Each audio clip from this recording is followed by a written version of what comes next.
Good evening, I'd like to call this July 21st, 2025, Sylvania Board of Education meeting to order. Candace, can you call the roll? Ms. Hoffman? Here. Mrs. Conklin? Here. Mrs. Lavalette? Here. Mr. Feller? Here. And Mr. Bowden is absent. Thank you, please, pledge of allegiance, pledge here. I pledge allegiance to the flag of the United States of America and to the republic for which it stands, one nation, under God, indivisible, with liberty and justice for all. Okay, first opportunity for public participation. Seeing no one here, we're with you, Ben. I just have one item for the month for this meeting is the Highland paving project for a change order. They did start the milling and the base layer was just sinking in, and it was not really possible to put a layer over top of that. It would not have been a good investment. So we had to take it all up, add more base, and it will last now. So it's an unfortunate situation when we do construction projects like that. You never know what's underneath.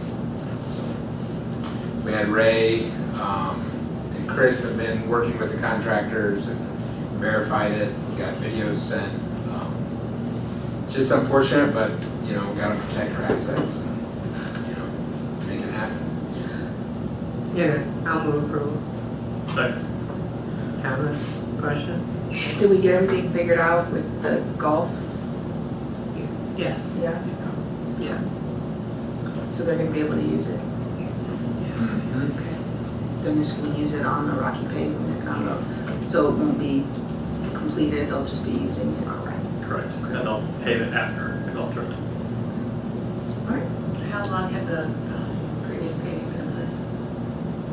I mean, it's the original, from what I can, probably tell. I mean, they've always, every 7-10 years do something like this, but I guess I don't know exactly when we went down to the base layer. But Gherkin did say they've done a lot of our stuff back, in years past. So, good company, trustworthy. Okay, can you call the roll? Julie? Yes. Greg? Yes. Kim? Yes. Tammy? Yes. Thank you. We're with you, Dr. Logan. Thank you, ma'am. I recommend item 4.1, which is the annual approval of the Core Elementary School Handbook. I'll move approval. I'll second. Comments, questions? What's changed? Besides the new principals in Sylvan and Whiteford, the thing with the elementary, they can, as you probably recognize, when we approve specific handbooks for our junior highs and the high schools. Elementary, a lot of this just reflects board policies. They have their own standards with drop off and pick up and things of that nature. It's just one example of that.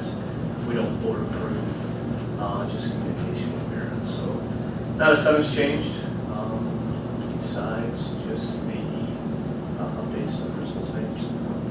Is it highlighted anywhere? I don't. It is not highlighted. We just made the changes on those principles. How is this document distributed to parents, or is it just available online? It's available online. We don't specifically send this out to parents, but it's just as far as like our policies for our elementaries, it's available to parents online. Could we in the future do a red line version also so we can see Yep. what's changed? No problem. Anything else? Adam? Julie? Yes. Kim? Yes. Tammy? Yes. Greg? Thank you. I recommend item 4.2, which is an overnight field trip for 17 Southview High School cross-country players to go to Hocking Hills South Cross-Country Team Camp. And that's a great area to run because there's a lot of hills and mountains to run around. It's beautiful. That doesn't sound great to me. I like to watch them run in the area, but no, it's a beautiful, beautiful place. I'll move approval.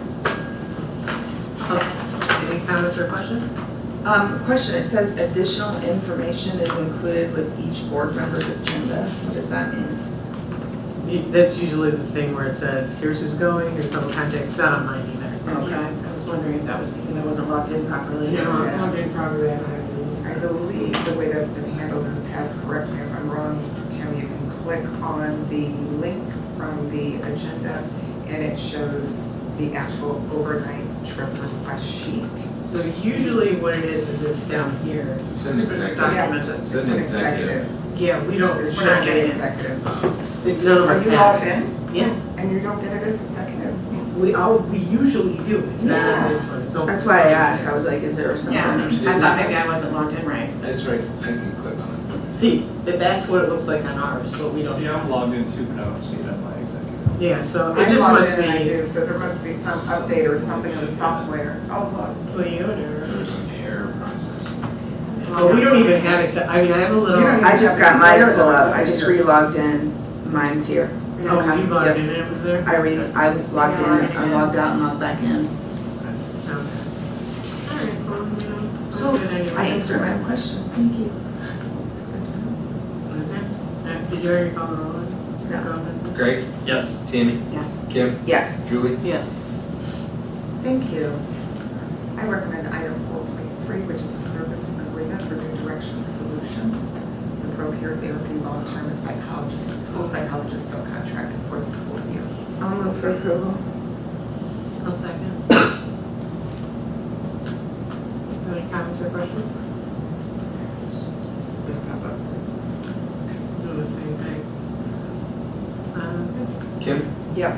Julie, Yes. Greg, Yes. Tammy, Yes. Thank you. I recommend item 4.4, which is the service agreement with A&G Educational Services, otherwise known as the LEAD program. I'll move approval. I'll second. Any comments or questions? No? Julie, Yes. Kim, Yes. Greg, Yes. Tammy, Yes. Thank you. I recommend item 4.5, a contract for Finley Interpreting Services. This is an annual item as well. I'll move approval. I'll second. Any comments or questions? Julie, Yes. Tammy, Yes. Greg, Yes. Kim, Yes. Thank you. I recommend item 4.6, a service agreement with Tangible Habits. Again, this is provide support for our students with disabilities. It's an annual item. I'll move approval. I'll second. Any comments or questions? No? Julie, Yes. Kim, Yes. Tammy, Yes. Greg, Yes. Thank you. I recommend item 4.7, a service agreement with Bittersweet Farms. Again, this is an annual agreement that we utilize the services of this organization. I'll move for approval. Second. Comments or questions? Adam? Tammy, Yes. Greg, Yes. Julie, Yes. Kim, Yes. Thank you. I recommend item 4.8. You will have notice within the public content. You should see, hopefully, a number of career tech courses of study for the 25-26 school year. I do believe these are updated not annually, but every 3 to 5 years, maybe even more. Is that correct? 5 to 7. 5 to 7 years. I'll move approval. I'll second. Comments or questions? Julie, Yes. Greg, Yes. Kim, Yes. Tammy, Yes. Thank you. I have item 4.9, which is a policy for first read, which looks at the adoption of textbooks. I'm open to thoughts, ideas, opinions from the board. I know Kim, you sent me some information today. I will share that, your thoughts and ideas, but I don't know if you want to elaborate. Yeah, so our goal with this policy is to is to clarify, and I'm asking, I guess this is a question, has there been a change in the law?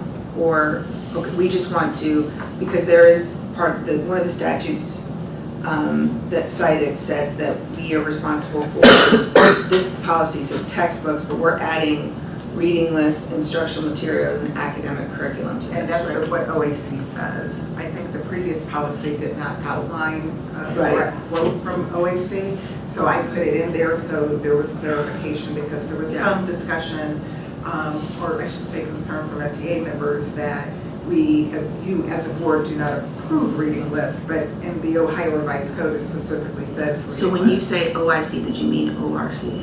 OAC, What's Ohio AC? Revised, Administrative Code? Administrative. It's in the ORC. ORC. Okay. ORC. Okay, so, yeah, so that's what we're doing here, we're making sure, and I looked at the statutes, and so, and I'll send to other board members too my thoughts, but the two paragraphs that you added, there's just quoted the statute, which you don't wanna put the Board of Education of each school district in our policy. That- Gotcha, because then it's, Well, You're- why you're would we be referring directing to- other boards of education to do You're only things? directing- That's Our what we district, do. that's all each other does. It's Like, just we our don't- district. Right, so we Could want. be a new committee. And also, I feel like it would be a lot easier just to add reading lists, instructional materials, and that's kind of. Your wording was less Right. wording is more. Yeah, we're just clear. adding that, and then you add a paragraph about you being the designated representative, And but that- I feel like that, it already says that, it's repetitive, because a couple paragraphs down, it says the superintendent shall develop a plan for the review. So it's just double. So Okay. that was just what my thought was, and if anybody else wants the red line, I'll send it around. Please do. No, that's about what I had too. I've seen Kim's red line and, yeah, I agree with. I appreciate your legal eyes, as I said, I am never offended No, because policy writing is a different language, so I appreciate the extra eyes, so thank you for that, so we will send it to everyone. It's on my job, so. Love it, I do. Although, pretty much anymore, it's just, you shall adopt a policy. Speaking of which. Little opinion there. Yeah, speaking of which, I wanted to give a brief update while we're talking about policy, if I may, that I sent you yesterday the first draft from Neola for the cell phone policy.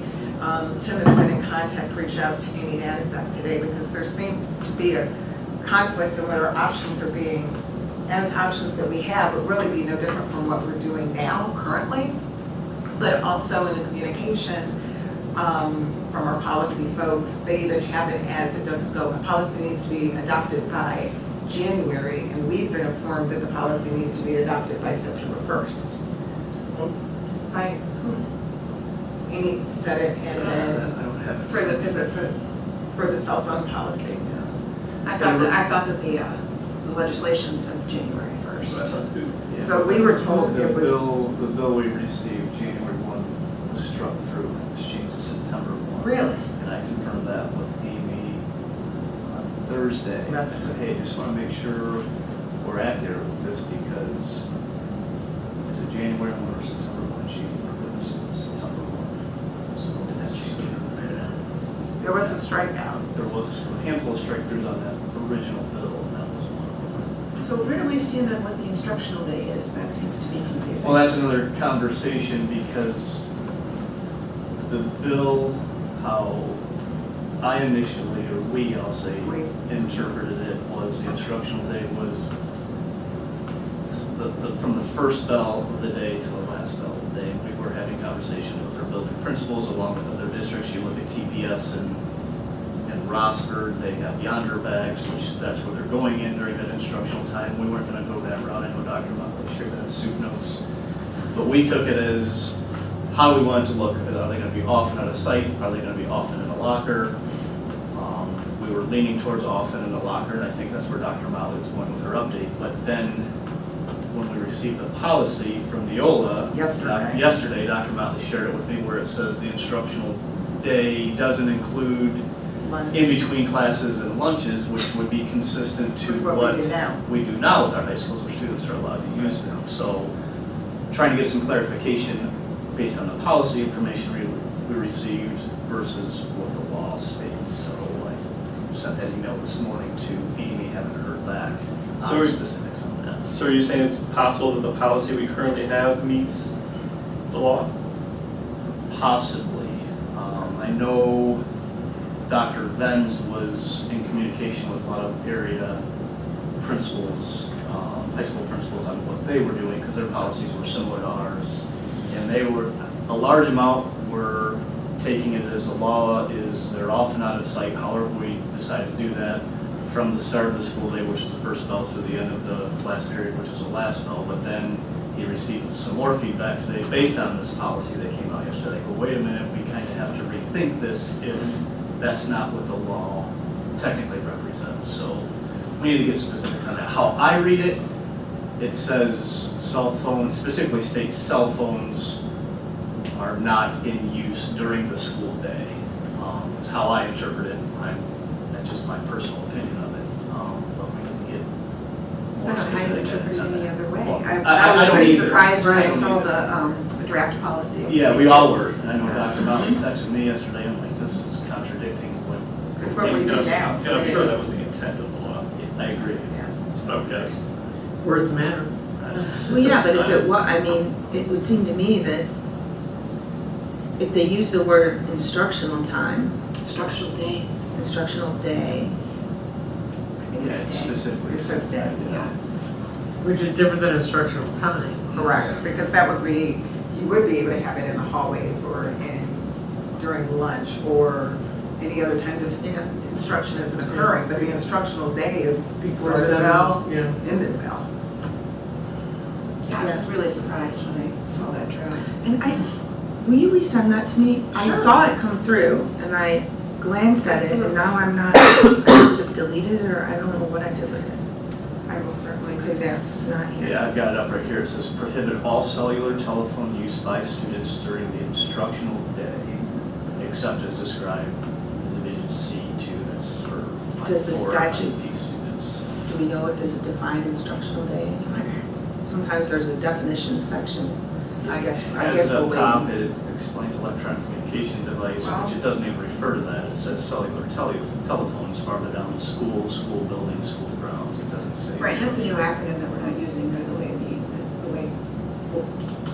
what was the instructional, or the Electronic. personal communication device? Yeah, we don't, Yes. that's, I think we use Electronic electronic devices. yeah, so Yes. that's gonna bleed over onto other policies too, Correct, correct. for consistency purposes. Yeah. I don't have it in front of me, but I also thought that the definition of, that they were using, or I guess the carve out for using a cell phone for emergencies was pretty convoluted and difficult to read. There's a sentence that starts, I should pull it up. Do you have it in front of you? Not yet. Well, anyway, there's a sentence in there that ends, at the end of the sentence, it becomes clear that they're discussing emergencies, I think, it's the second. Do you have the bill with the strike-throughs, Dr. Motley, is that what you're showing? Yes. Yeah. I think this figures it, see that.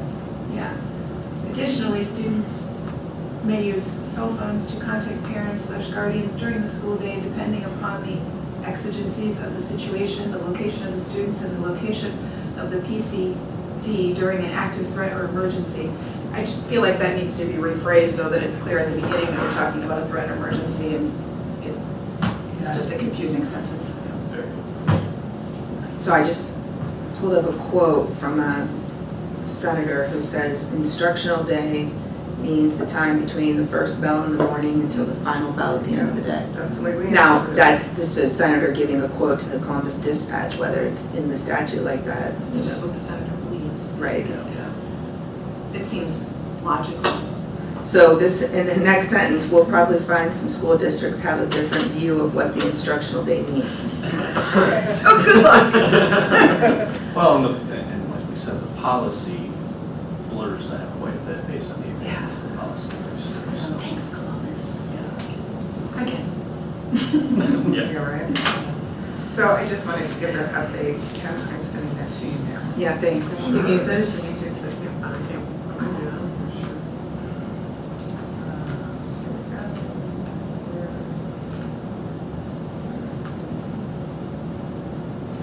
Trying to talk and forward at the same time. Tim, can you remind me, how much were the yonder bags? They're very expensive, aren't They they? were, I think, for our district, or if I'm wrong, Dr. Motley, was it gonna be 100,000 total, or is that per Total. total? Yeah. That would We be talked from about that. seven Is that just for high seven school? through 12. Oh, 7 through 12. We talked about that a little bit as well with our high school folks. how would that work? Would there be a bottleneck? I mean, would we require first period teachers to lock them all, and then ninth period teachers to unlock them? What about the kids who transfer? What about the students who are early? It does It's seem like a just- massive- It's really, on top of the, just the overall cost. Right. I'm wondering how TPS is gonna do it. They already have entry points where they can do that, similar to when you go into the courthouse where they go through. So I'm assuming that's where they're gonna have when the kids come through each day. But then, Yeah. going in the courthouse, there's like 4 people going, I guess, Yeah. you know. But it's not usually not everybody public, it's coming and not going. That's what I mean, there's Right. like 4 people coming in at one Yeah. time. They're probably gonna use like their school's security folks, I would That's when imagine. they're all coming into school at the same I time. mean, it's pretty fast going through security, but it's difficult to imagine doing it with all the students coming in and going at the same time. Yeah. Yeah. We'll let you know how it goes, but I did want to bring that up for the purposes we were talking about the policy and just have a brief discussion to let you know we're kind of in a holding pattern. It's unusual for Neola to send us something on a Sunday anyway, but as soon as I received it, I pushed it out, so stay tuned. We have enough meetings to get it passed. Yeah, We have we to do. before September. So we meet next Monday. Yeah. The 20th. And then another one before. But we're not meeting And then as a they're- committee Yeah, until when the it's your- 29th with Oh, you, the Dan. committee is meeting. Yeah. Or the 30th, they just confirmed it today. But just to piggyback off that as well, if we are interpreting the law the way we think it's meant to be written, we have been leaning towards instead of off and out of sight. It's pretty, to make it more black and white for everybody across the board, we're looking at off and in a locker, K through 12. Just so it's easier to manage, students don't have them on them, have the reason to reach in their pocket and grab them, on top of other situations. So if it was off and in a locker. Do we have, how do we do that with elementary school kids? Elementary and junior high. Because there's no it says locks off in and out elementary of- school, Off and out of sight is what it says right now. right? Yeah. And that just worries me. I mean, I know 5th graders are already taking cell phones and leaving them in the locker, but requiring it and then it makes me nervous about being unlocked and kids. It's interesting because Court walked down that hallway, there's not a locker on one of those lockers. I know. Very low left, hardly any. And kids have their phones and all kinds of stuff in there. We're fortunate, I think, in Savannah that it's not been a huge problem. But I've always worried about that, the junior high. Or the lock is there, but they never cinch it. Yeah, It just lays it open but up. that's voluntary, I mean, that's, Mhm. you know, the It junior high is. kids make the decision not to do that. I don't think in elementary school there's not locks. I mean, There's not they- locks they at don't have all. The ability to be locked. Well, we actually have brought that up in some of our newer buildings, they don't have lockers, they have cubbies in the classroom. It's just cubby with the cabinet, or some might not even have a cabinet, it's just open. And we actually discussed that. Well, and I think it's also a choice for parents to say you're gonna take it from school, or like if you have to because you need a ride or whatever, sure. Vast majority of our teachers who they go, you had to take, leave it at my desk until, you know. And that's one of the things we really wanted to get out early with communication this week, so we can start communicating with our parents, kind of at least set the stage. But until we have more clarification, because I do know, if I recall, I may be wrong, so correct me, in some instances, when we look at instructional day and instructional minutes, when we're looking at minutes for hours of school, I do not think we count lunch, Lunch/recess. Recess. Correct. even though it's within the instructional day, but it's not counted as. So I don't want to pull the thread on that sweater, but I think I already did. So, thank you for the conversation. It could go down that path, though. I think some people could say that. Thank you. I just feel like, just as a final thing, that I can anticipate parents, especially at the elementary school, giving blowback as far as securing this device. If you're gonna make my kid put it away, which I know they already do, but I think there's gonna be some unrest on this policy, and that may be one of the things. So I think each building, probably case by case, can figure out how they're gonna handle that, I'm guessing. I just feel like we should anticipate it being one of the, Absolutely. keeping those devices secure. Absolutely. It's a good point. Thank you. Fun stuff. Are appreciate the input. Keep the thoughts coming, please, because the more we can front load and address, hopefully it'll be more palatable. Less confusing? Yes, less confusing, more palatable. Final recommendation tonight is recommendation for item 4.10. It's a resolution for the joint cooperation agreement with the township and our school district to complete the Safe Routes for Schools program. I'll move for approval. A second. Comments or questions? If you haven't noticed, they have expanded part of the Safe Routes to School, the school zone on Minshaw for Timberstone and Central Trail. They made it a little longer because they're going to put a sidewalk on the opposite side of Central Trail. They couldn't put it on the same size because of Holt. No, Holt, yeah. Holt, you're- yeah. okay, Holt. That corner's kind of where there's a barn and a house there, and the right-of-way doesn't align very well, so they had put it back across the street from Central Trail. Wasn't our first choice, but at least it'll be a walkway for students, and I recommend approval. I'll second.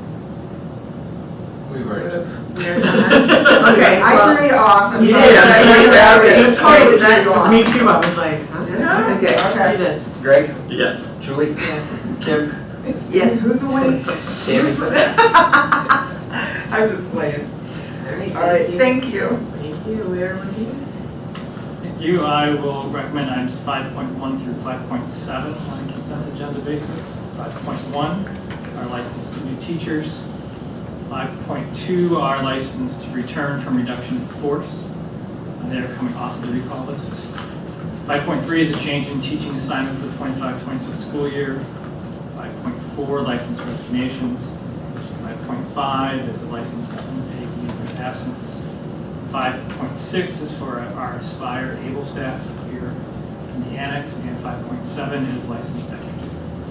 I'll move for approval on a consent agenda basis, items 5.1 through 5.7. Second. Any comments or questions? Is anybody still in the roof? Like, how many are still in the roof?